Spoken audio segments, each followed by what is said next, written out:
पूर्वी भारत के सबसे बड़े नेत्र अस्पताल अखंड ज्योति आई हॉस्पिटल मस्तीचक में labs centre of excellence Sushrut campus का उद्घाटन स्वास्थ्य मंत्री मंगल पांडे ने किया।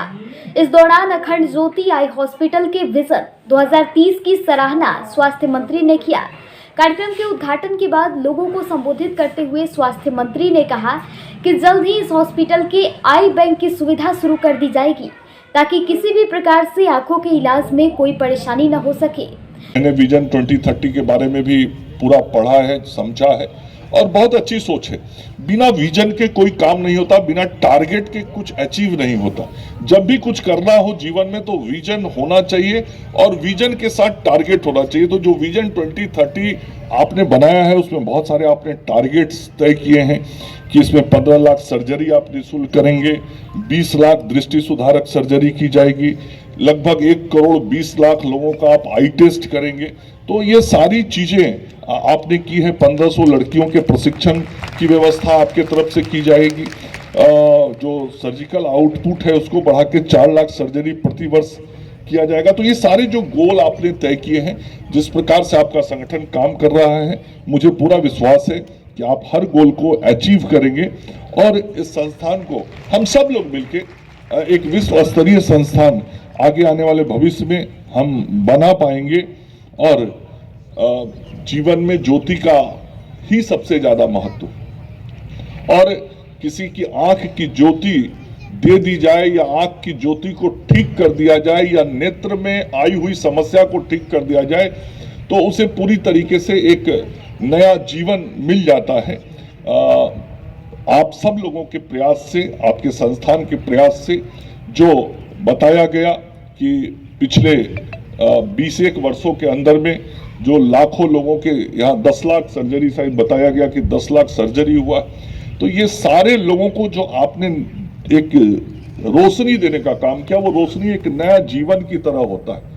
जब किसी बुजुर्ग को आंख की परेशानी और 50 का 60 का उम्र ऐसा होता है कि उसके बाद आंख और दांत की समस्या तो आती है। तो इस समस्या में जो पड़ता है और फिर जब उसको आपके उपचार के कारण अस्पष्टता होती है और आंख से बढ़िया से वो देख पाता है तो उसकी खुशी का अंदाज वही करता है। कुछ हम लोगों का सहयोग का जरूरत पड़ेगा, ट्रेनिंग की जरूरत पड़ेगी, जो कुछ भी जरूरत पड़ेगा तो उसका बहुत आज जरूरत है।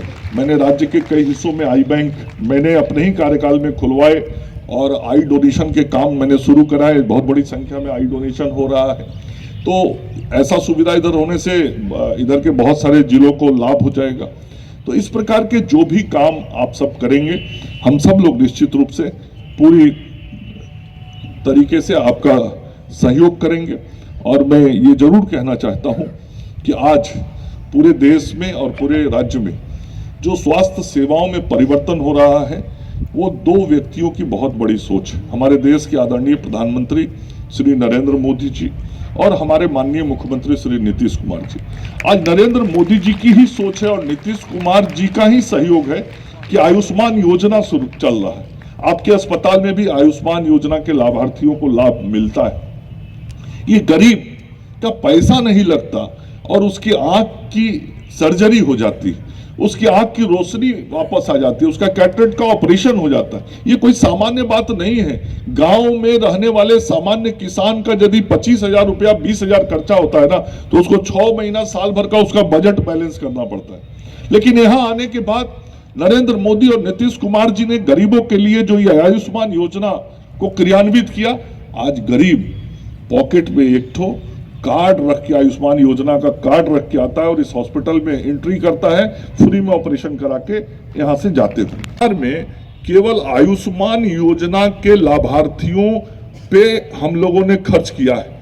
मतलब 2100 करोड़ रुपया गरीबों को सीधा सीधा नरेंद्र मोदी जी और नीतीश कुमार जी ने मदद किया।